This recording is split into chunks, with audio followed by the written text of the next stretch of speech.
to that root server, okay, and that's ICANN. And that administration of changes is the INA function. And that oversight of that was with the US, Commerce Department earlier. Now it is with the global audience at large. There's a whole process in overseeing that. Okay. And what are the changes that we make? So if Seema ma'am gets a new, website, okay, she's bought it from a retail outlet. She's not bought it from ICANN directly. There is a whole network through which you buy this distribution. Sorry. Board ID. Exactly. And there are regional blocks of IP addresses. So the region that serves India is the Asia Pacific Network Information Center, APNIC, and an IP address comes from there. Okay. Now, when you buy a domain name, APNIC assigns, or GoDaddy will tell APNIC that, okay, from this block we've assigned this IP address for that person. That information eventually globally comes back to us and we update it on the root service. So the storage does not, is not with you, right? Storage Only the of- domain names. Storage of. Storage of the website. Basically No, that is like that's the AWS. content. Content related. So this is why I wanted to make sure in here that you It is must just the domain understand names. that the content is something else. Okay, it's the name and the numbers. One more thing regarding the port 8080, I Yeah. would like to know about that also. So port 43. 8000, like host server, like we normally local Configure. host we configure with a port. No? Yeah, yeah. So those standards about which port to use are those are the standards which are established by ITF. Okay. Okay, not by us. Okay. Because how secure they are.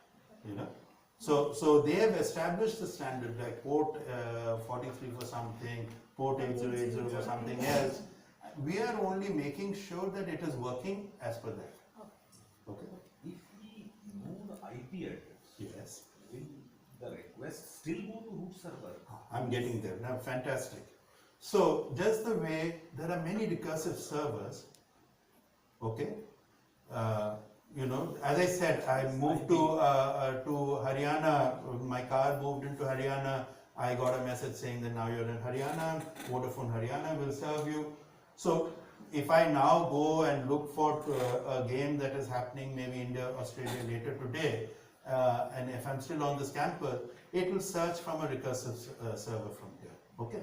Now, same thing with the 16 copies of the roots. Okay, that are in India. There are over 900 copies globally. Okay. Now there is something called TTL, time to live. So if when you buy a laptop or when you buy a phone and you do your first search, it takes a little longer. Because that is the first time you're using that. Okay. Now when you keep doing it, if you keep using your phone and in every 3 hours you look at ndtv.com. Okay, the recursive server at that end, it will set a TTL that if this guy is keeping on searching, give him a TTL of let's say 6 days or 7 days, or it can be for 3 minutes also, and it will get resolved at a root instance very close by. Because the traffic pattern is known. So this is a very intelligent network. As I'm saying, there are 900 instances of these root servers, 900 plus instances of these root servers across the globe. If you now, let's talk about cyber security. If there is a DDoS attack, a distributed denial of service attack, and let's say 300 of these are knocked off. Okay, but this balance 600 will pick up the traffic. Now what happens when the 600 picks up the traffic? Many of the TTLs have died because they were knocked off. So they are, while you bring them back online, you know, they're down, they're not on the network. Okay, they've been removed. Okay, so it is now being routed through a different path. Okay, so my nddp.com, which is happening in like 3 milliseconds, 6 milliseconds, will take maybe 18, 20, 30 milliseconds till that gets established, and then that time will drop again. Okay, so I'm explaining this in very simple terms, obviously, but you know, there's a whole the bunch of algorithms which are written in the back end, and much of this is in the sort of in the control of the telco who's serving you. Now, what is the telco looking at? What is the telecom operator looking at? You know, particularly in the Indian context. Okay, they've paid a lot of money for a license. They're providing a service and they would like to make some money. So they will route traffic in a certain pattern that, you know, maintains, you know, low latency, so that you are not, you know, you don't see a buffering screen at all. Yet they optimize in terms of how much money they spend, because this also costs them money, you know. So the Indian market is a fascinating example, because we have one of the lowest cost regimes for data anywhere in the world. Okay, and you know, it's very competitive. So anyway, that's a different conversation. But this is the ecosystem that you're looking at of the internet. This is the bare ecosystem. And there are, you know, this is how the querying happens, and you know, who are the players involved, and how you know, searches are resolved. This is the bare system. Okay, so let's move on from here. So I'd like to talk very briefly about what we call the namespace, because the internet can exist without names also. But it is like now imagining in the old days, in the analog phone days, if you had telephone numbers but if you didn't have a telephone directory, how would you find somebody's number?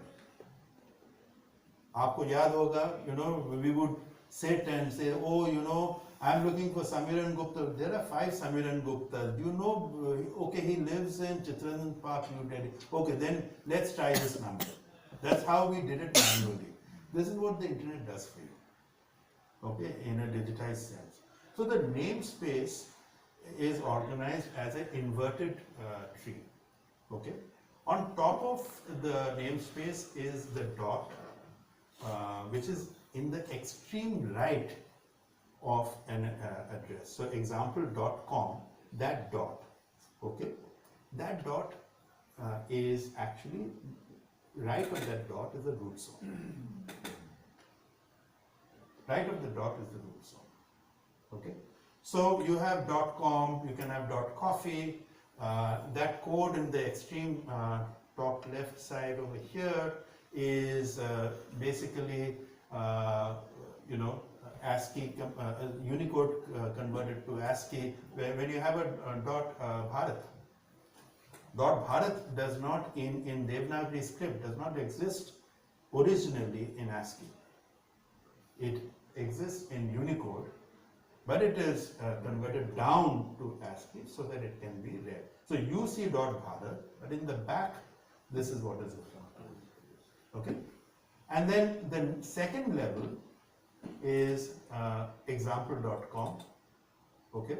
And third level could be mail.example.com, or it could be www.example.com. Here it can go on and on. Okay. So this is the namespace that is connected to your IP address. Okay. And why do we have the name? So that we can remember. Otherwise, remember, you know, IP, whether it's IPv4 or IPv6 address is going to be a challenge. Okay. And this is the beauty of the Internet Protocol technology.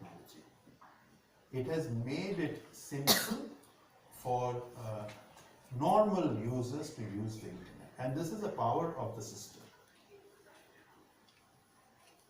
So when the internet started, there were about initially there were 4 to 7 right of the dot extensions.